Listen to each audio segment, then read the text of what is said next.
I have a challenge for you this year. Complete your unfinished podcast episodes.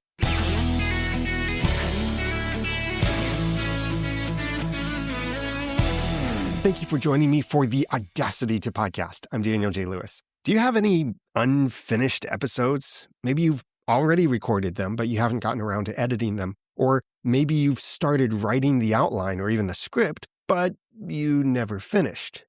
Then this is my challenge to you.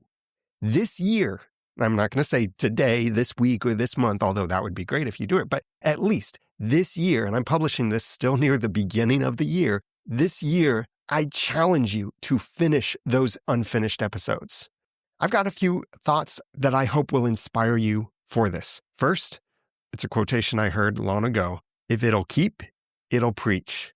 This phrase usually applies to holding up against scrutiny, and it's often used in circles for pastors and sermons and preachers and such. But the first time I heard it was when I was at an evening church service, and the power went out several minutes before the preacher was about to start his sermon. We had already sung multiple psalms in the growing darkness inside of that church and the lack of sound amplification.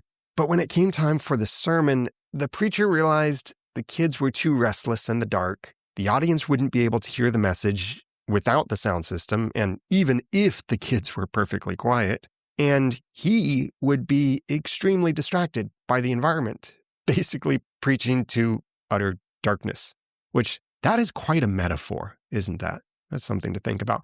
So he decided to dismiss the service, and instead of giving that sermon, he said, if it'll keep, it'll preach. And he admitted that he had heard that phrase said by someone else before him. His application of that saying was that if that particular sermon remained on his heart after the scrutiny of time, then he would preach it again someday in the future. And he wasn't the normal pastor, so it wasn't just like he could say, hey, come Sunday or next Wednesday or something like that to hear this sermon. It was he was going to preach on that particular night in place of who would normally preach. So he said, if it'll keep, it'll preach. So what I want you to do is look at those ideas that have been burning on your mind or that you've had on a list for a while. And if they've kept under the scrutiny of time, if you're still interested in those ideas, if that script still excites you, if you still want to put that episode out, then do it. Actually finish the episode and publish that episode, or however many episodes that you have that are still sitting there on the back burner. Try and complete those episodes. I have so many drafts in the Audacity to Podcast drafts folder, along with an ideas list. I have so many things on there. I've often talked about when I first started the Audacity to Podcast, and I was in my planning stage. Back in 2010, I made a list of about 35 episodes, one of the very few times that I wrote something on paper during planning processes because I usually like to type things out. But it was late at night. I was actually sitting in bed thinking about this because I just couldn't get the idea off my mind to start a podcast about podcasting. What a novel idea, right? And so I made a list of about 35 topics of things that I wanted to make episodes about. I knew that I wanted the Audacity to Podcast to focus on pretty much one topic per episode and dive into that episode in deeper detail, but really focus everything around that one topic. So my list was a list of essentially 35 episodes that I knew I wanted to do.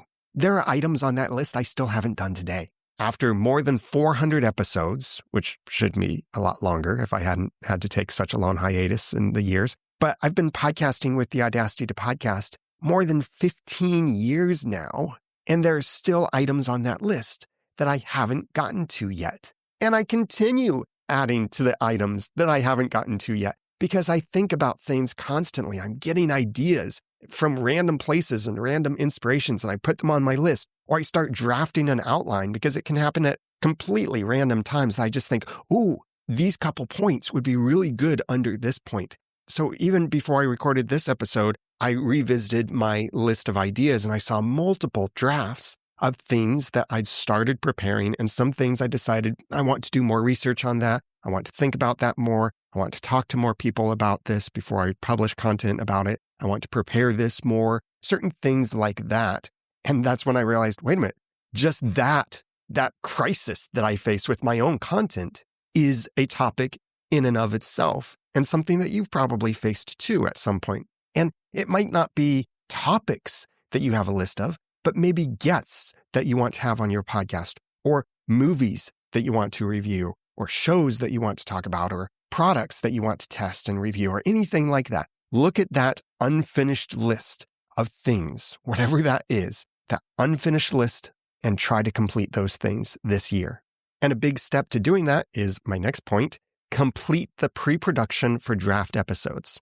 If you're like me, you might have some episodes where you've actually started preparing for those episodes. It could be a guest that you want to interview and you've started reading their book, or you've started writing a list of the questions you want to ask. It's a topic that you want to teach and you've started writing out your outline for that. Maybe it's some jokes that you want to tell and you've been trying to refine those jokes. Whatever kind of pre-production it is that you need to do to get that episode done that's been sitting undone for so long, work on that pre-production. That could be the planning, the preparation, the contacting of people. That could be scheduling issues, whatever that is. Take action on those things and complete that pre-production so you can actually get into that production stage of recording the episode. And then you can get into the post-production, which is the publishing of the episode after you edit it and do whatever kind of stuff you need to or feel that you need to do with it. But look at what you have in draft form, your draft ideas, your draft notes. Turn those things into episodes. I'm not saying you have to take everything and completely empty your draft folder or your collection of draft ideas, but I do challenge you this year, try to knock off some of those things, especially the things that have kept for years, like my previous point. If it'll keep, it'll preach. Those things that are sitting, maybe just because you've been thinking, I want to prepare a little bit more for this. Well, set aside the time to actually prepare for that. If you need to do more research, if you need to schedule a call with someone. I was really inspired by this at PodFest 2026 just recently, and I did an episode, my previous episode, 417, was about some big takeaways from PodFest. And something I really liked during one of they called it influencer meet and greets. And it's a really neat thing that they have for really structured networking, where you move from table to table, and each time you probably have a completely different group of people at your tables. Sometimes you might have one or two people that are the same, but the questions are different each time when you get to a different table, and the conversation is led by someone. There's a timekeeper and all of this, so everything moves along very smoothly. But one of the things that they said is, don't leave this room without an appointment with someone. Don't just say, let's follow up, but actually make an appointment with someone. And I met a really nice young gentleman who does some podcast editing, and it turns out he's the son of one of the staff, and he helps out also with PodFest. And he has an editing service, and I have a product, PodChapters, well, two products, PodChapters and PodGagement, that could be useful for podcast editors and service providers, especially PodChapters. Boy, if you are editing episodes for other people, PodChapters could be the perfect thing for you. In fact, there are several features in PodChapters designed specifically for editing multiple separate podcasts, not just episodes, but separate podcasts. Like you can have saved templates that even automatically apply based on a file name pattern whenever you upload that file name for adding the chapters and the transcript to it. Then it can automatically apply these presets to your episode. So it saves you time, speeds up your workflow, plus everything else that PodChapters does. Check it out, podchapters.com. I didn't mean to make this into a commercial for PodChapters, but I did want to speak with this gentleman about PodChapters and PodGagement because I thought this could be a great service that he could offer for his clients, and not just something like, hey, buy my product so I can make more money and you make less money. No, what I wanted to do, and the selling point for it was, I said, this could be something that could be an extra value for your clients. So if you have clients starting to think, I'm not sure if I'm getting enough value, maybe you add this onto it. Or maybe you need to increase their price, and this is something that you can include with that. So they wouldn't just be saying, hey, we're increasing your price for our same services, but they could say, we need to increase your pricing, and we're now adding these extra services included in the new price for you. That helps to justify certain price increases and such. So I had this great conversation with him, very short conversation, and I realized this is someone I need to make an appointment with. So we looked at our calendars and we scheduled it. And we had that follow-up call, and he was very excited about what PodGagement and PodChapters could do for him and his company and his clients editing for podcasters. And that came from not just a, hey, let's follow up sometime. Yeah, sometime doesn't really happen unless you're really good at following up. It was really good, as I've heard from SAS Academy that I was a member of for a little while. Book a meeting from a meeting. Bam, fam is what they said. Book a meeting from a meeting. Bam, fam, BAMFAM. Try to do that with your own podcast or with whatever it is that you're trying to do right now. Instead of just reaching out saying, hey, can we try and find a time? Say, I would love to schedule an interview with you. Here are some times available. Please pick one. Or here's my booking link. Let's pick a time for next week. Or are you available next week on this day? Give me some times that might work for you. Whatever your system is for scheduling, try and make it easy on your guest. Or whatever it is that you need to do to finish that pre-production for your drafts so that you can move those drafts into ready to publish and then eventually published. Next, once you've recorded those episodes, move them from drafts. Now you've recorded them, or maybe you've got several episodes like this where they have already been recorded, but you've not done anything with them yet. And it's not just because you like to batch record and then batch process, but these might be episodes that have been sitting around for a while. Maybe there's a little bit of an inferiority complex or imposter syndrome where you might feel like, this episode wasn't very good. I'm not saying you have to publish bad episodes, although there could be a place to do that, actually. You could even say, and your audience might enjoy this, you could say, maybe you've been podcasting for 5 years, 10 years, whatever it is. You could say, you know what I found? I found an old episode that I recorded 5 years ago, and my voice sounds completely different. My production style was different. I wasn't as confident, but I thought there's still some value in this. And so I want to share this with you. Even though you've never heard this before, and I did this a long time ago, I think we could still benefit from what was shared in this episode. And you know what? I'm guilty of this. Years ago. Oh my, it's probably been 10 years ago at this point. I interviewed, yes, I actually interviewed someone for the Audacity to Podcast, which I haven't published an interview in I don't know how many years because it's just not my thing to do, which is kind of obvious because this interview I recorded with Chris Brogan, I think more than 10 years ago. Yes, more than 10 years ago. I still haven't published it. And it's a very interesting conversation. And the reason I never published it back then was I just didn't want to edit an interview. And interviews don't really excite me, so I wasn't all that excited about it. So if you're in this place where you have recorded, then consider whatever that step is that you need to do to finish the editing, do that. Or maybe even consider publishing it with very minimal editing. You could do some bookend editing where you say something at the beginning to introduce the episode, like I mentioned earlier, that you can let people know, this was a very old episode that I never got around to publishing, but I thought you might enjoy hearing it. And then you say something at the very end, maybe you even end up laughing at yourself. Maybe you interrupt yourself along the way. Like it's an episode where you shared old advice. And so you come in, I hear Dave Jackson do this with some of his interviews or topics that he discusses, where he will interject with extra thoughts and extra information. You could do that with your own content. Even if it's you monologuing, you could pop in every now and then and say, and you could have a little transition sound or something like that, say future me here or whatever you decide is best for you in that case. But then you could say, I no longer recommend this, or I discovered that didn't work, or now I've discovered how much better this works, and this led to this great success, or anything like that. So you can build on the content that you hadn't released, or you could publish it with minimal editing. It's really up to you. The big thing is, please don't feel like just because you've recorded it, you have to publish it. But if you've recorded it and you haven't deleted it, then maybe there's still something there that's worth publishing. Consider that. Maybe try publishing it this year. And maybe you will finally this year hear the Chris Brogan interview. And in fact, I am going to say something to my editor, John Buchanan, right now, and you're going to get to be a witness to that to hold me accountable. John, please remind me to send you my recorded interview with Chris Brogan so that I could finally publish that. Thanks.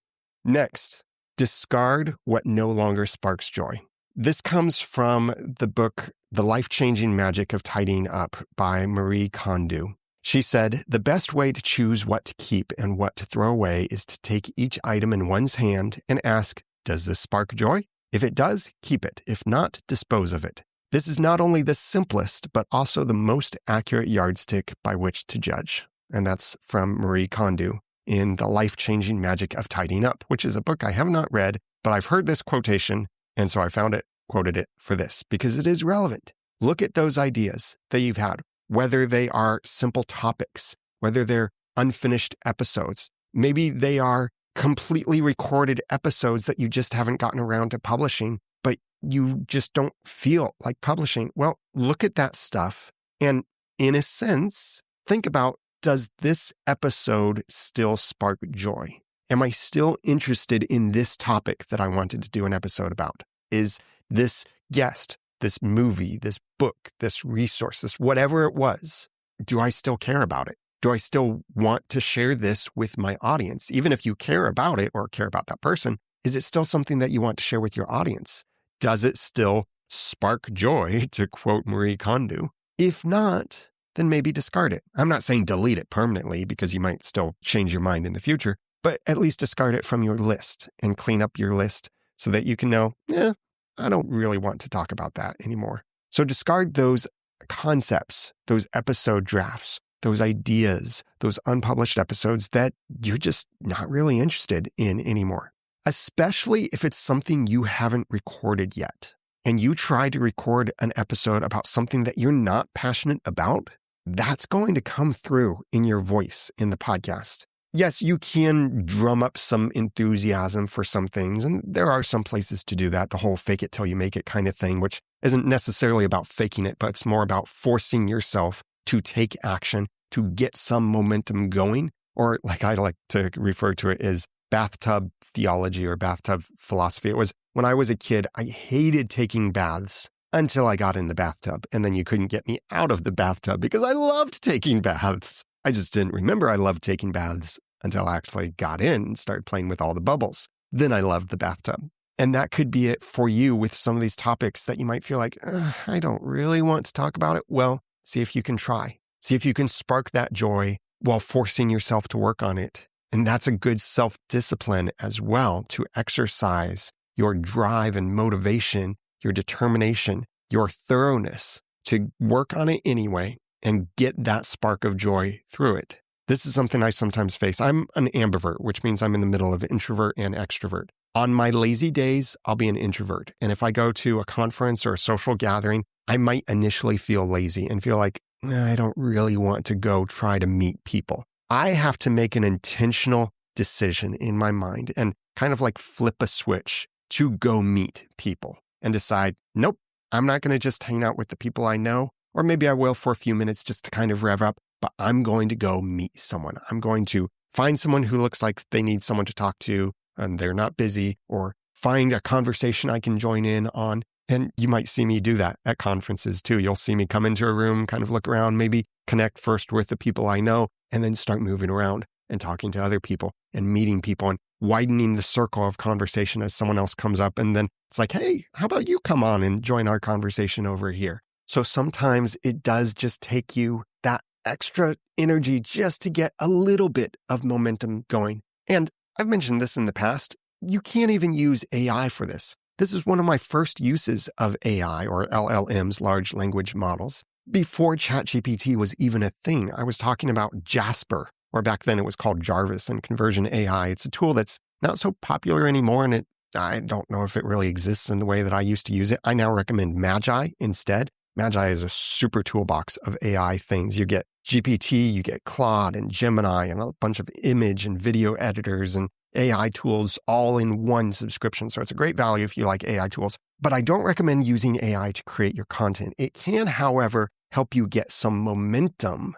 You can ask it to give you ideas of what to talk about, or to at least give you an intro paragraph about a particular topic that you're struggling to just get started on. And there have been many times in the past when I first started using what's now called Jasper, if it even still exists the way I used it. But when I started using AI back then, there were many times that I tried it to just start something that I needed to write. And it gave me a sentence or two, and then I wrote pages of content because I just needed that little push to get started. And then the joy started sparking in me, and I got excited about it. And I got the momentum going, and I started going with it. You could do the same thing with your episodes. Might feel a little bit hard at first to get some of those draft ideas moving down the pipeline of your production workflow, whatever that looks like to you, but try it. See if once you get into it, it then sparks some joy. And if it doesn't spark that joy for you, if you don't feel like it's something you want to talk about at all anymore, feel free to remove it from your list then.